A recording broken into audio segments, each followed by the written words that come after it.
Go ahead.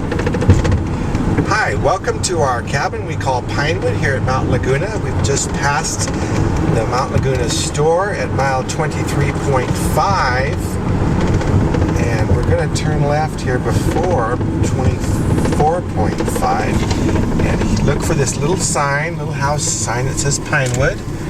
Turning left into the driveway, and here we are. Hello, here we are at the driveway, number 743, and we're going to go on up the hill to the house.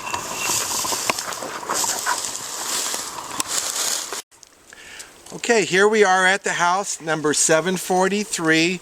Don't park on the street, you'll get a ticket. If you absolutely have to park on the street, you buy a pass, a daily pass at the store, back at 3/4 of a mile. So here we go up the driveway to the house. Okay, to go into the house, we always put this bench in front of the screen door so the wind doesn't blow it. We have two keys, a long one for the door handle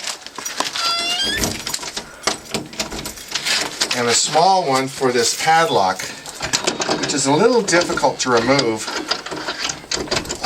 once it's been unlocked, but it's possible. And also give the door a little lift to unlatch the bolt. Also difficult. Good job.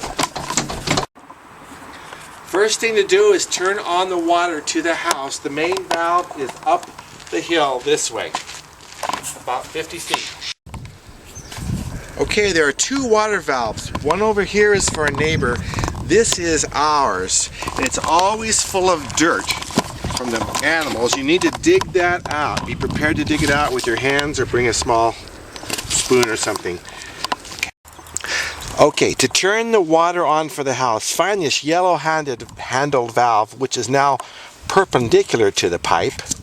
We're going to turn it to parallel or pointing the same direction as the pipe. Okay, now the water to the house is on. Put the lid back on and we'll go inside. For the hot water, there are two things in this water heater room. We're using the same small key as the other padlock. Opening the lock.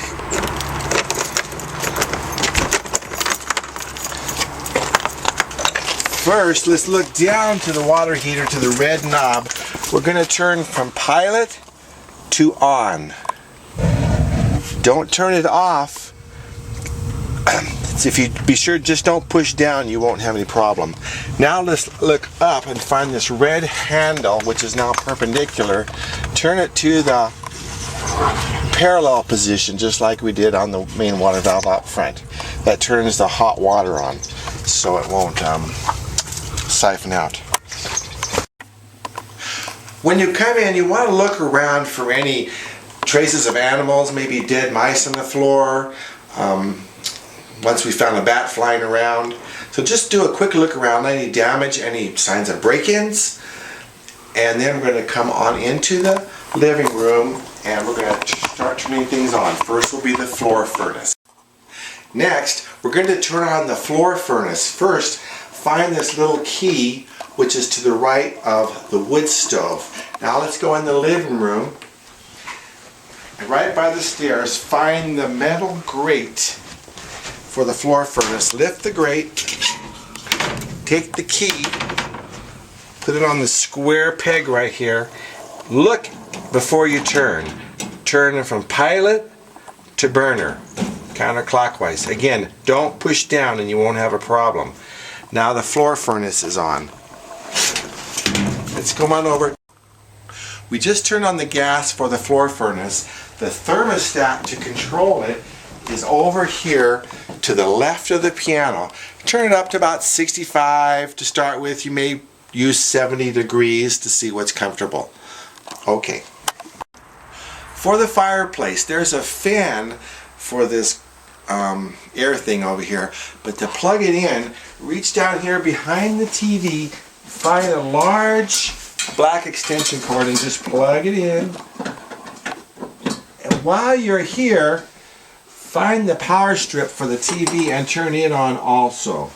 it has a switch on it, and there it's on. I think now the lights will work and the TV work. We'll talk about the TV later. Here's the fireplace. So open the doors, load it up with food, with fuel. There's paper, kindling, firewood, lots more firewood outside. Help yourself. There's a fan that will come on. Has the controls down here. It needs to run at least a little bit. There's a speed control. If it's too noisy, you can shut it down. It brings heat into the house, but you need a little bit of fan going on to keep the pipes from getting too hot. This not very attractive throw rug thing needs to be here. It's special. It's fireproof. You'll see places where it has been singed, but it won't catch fire, and it protects the main carpet.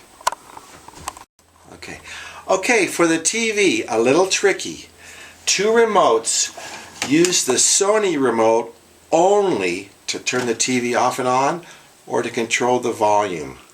Anything else, channel selection, DVD, VCR, use the Magnavox remote. If you use the Sony remote for other things, then you have to figure out how to get it on the right auxiliary input, whatever. There's a lot of buttons. So, on and off, volume only.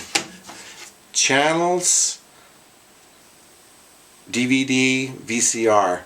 If it doesn't work well, the TV, sometimes you have to go outside on the other side of the house and rotate the antenna. And we've already turned on the power strip. So that's about it for the TV. There's a few VHS tapes and DVDs. Help yourself. Back in the kitchen, we always like to unplug the microwave. So here's the plug next to the wood stove for the microwave. Plug it in. Coming over to the other side here, silverware. Sometimes animals have built a nest in here. If that happens, you're going to want to wash everything. Just a quick rinse off. Up here is the plates and stuff. We like to wash the top one, just in case we don't know who's been here. Cups, they're face down. Here's the trash can. There are white bags right behind you. This room has cleaning supplies and whatnot. And the refrigerator, stoves ready to go. Laundry room, pretty straightforward, but down here to the right of the washer is a yellow valve. You want to turn it on to turn the propane on if and when you use the dryer. Help yourself. Also down right here is where we keep the antifreeze we're going to use later when we winterize the house. And that's all for this room. Okay, the bathroom, not too much to worry about. You may find a surprise in the toilet. Sometimes there are mice there. Don't freak out. Just flush them away. Any supplies, towels, help yourself, and make yourself at home. We're upstairs now, 3 bedrooms. Take your pick, kind of like the 7 Dwarfs, whatever you want. In the main bedroom here is where a lot of the sheets and stuff are. You'll find that everything is packed in plastic for rodent protection and stuff. This is the main room, and there's the smaller one we call the alcove. And here's the pink room with 2 twin beds. There is bedding around, you just have to look and find it. Okay, we didn't talk much about bedding and stuff. Downstairs there are 2 good pull-out beds. And then we talked about the linens upstairs. When you're done, you may wash the linens and put them back in their plastic bags, or bring them to Brawley and we'd be glad to take care of them and bring them next time we come. Sometimes there's just not time on your last morning to run a whole load of wash. So don't worry about it. Just bring it to us and we'll be glad to take care of it. In the kitchen and elsewhere in the house, there may be mouse traps, there may be mouse poison or ant food poison. If you have young children, look especially careful for the yellow decon or any poisons. We have to keep the animals away. So there you go. Look around, look behind all the stoves for anything like that.